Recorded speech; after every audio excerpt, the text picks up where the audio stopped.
going on, guys? You might know me as K-Rod or Ken Dog, it doesn't matter. Today we're getting into the Tony Hawk Pro Skater 3 review. I'm playing it, I'm gonna have gameplay for you, it's sick. So first of all, we don't hear songs made like this anymore. It's ska punk, it's punk, rock, Ace of Spades, you know, you got Blitzkrieg Bop.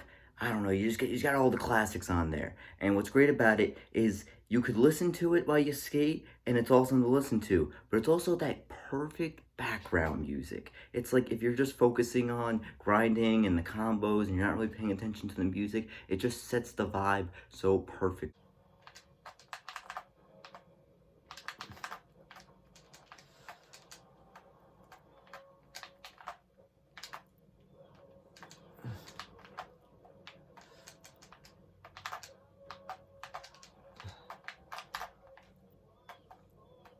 It fits like a glove.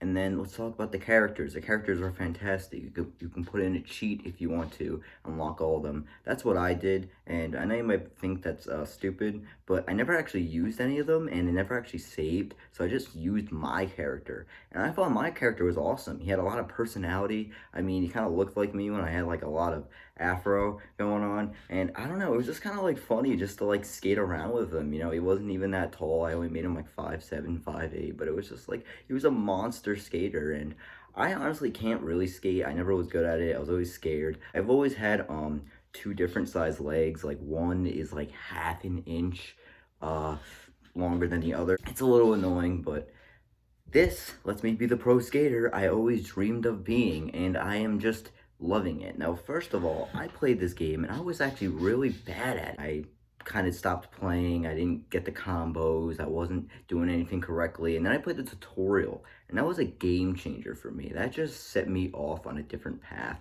I knew how to do manual revert combos, and then I was learning how to get high air. And even then, I was still being held back by something, and that was the PS2 D-pad. Now, it's not bad, but it's when you have to go up and then down to do a manual, it's hard because the left and right gets in the way. The new consoles where you can slide your finger up and down on the D-pad, these ones you kind of have to take your finger off, move it down, and then press on the button. So it kind of ruins the flow. In my opinion, I always want my hand either on the thumbstick or the D-pad. It always has to be there. I thought, hey, if the best way is to do D-pad, I'll try D-pad. But I'm sorry, D-pad is just not the way in this game. The analog stick is so much better. It really, honestly is. So doing just analog stick after 3 games was monumentally, insanely different and so much better. I was doing like 10x combos, 50,000 points in the first 10 seconds of a contest on Skaters Island or Paradise for like 3 days straight. I love that map, and I'm like, you know what? Let's finally play Rio. I think Rio is the other competition map. Now, it's not like I don't like Foundry or whatever and all the other maps. It's just that I like a map where it's just based around skating. You know, it's a skate park meant to be grinded on because they were made because it's a skate park. You know what I mean? Like, I like when there's just ramps that are actual skate ramps. Like how it grades you too, so it makes you feel like you're actually getting better.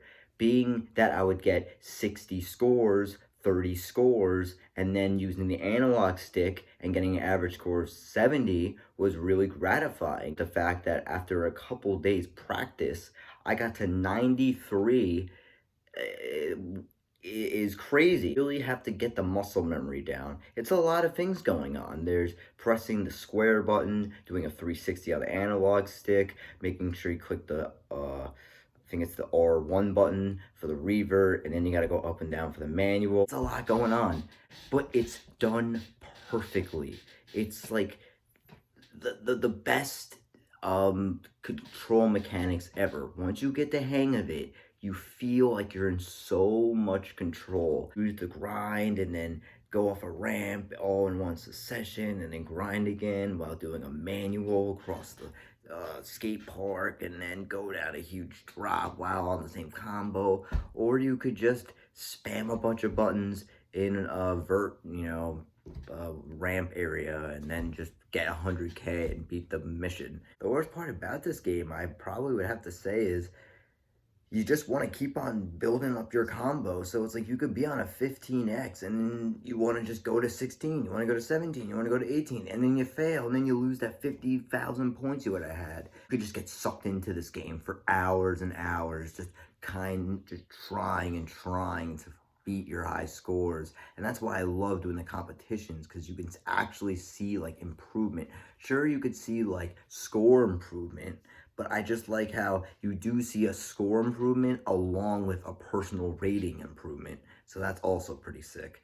Other than that, it's pretty typical Tony Hawk. You have your special characters, which was Wolverine, and you have like this Demonistress and a bunch of other ones. You have a demo for I think it's a snowboarding game, and those are actually really cool, because I think in Tony Hawk's Pro Skater 4, you have like BMX, and it's the same concept. It's just, getting high combos, skating around a little area, only in this case it's snowboarding, and the other one was BMX, getting combos with your snowboard. You're going down the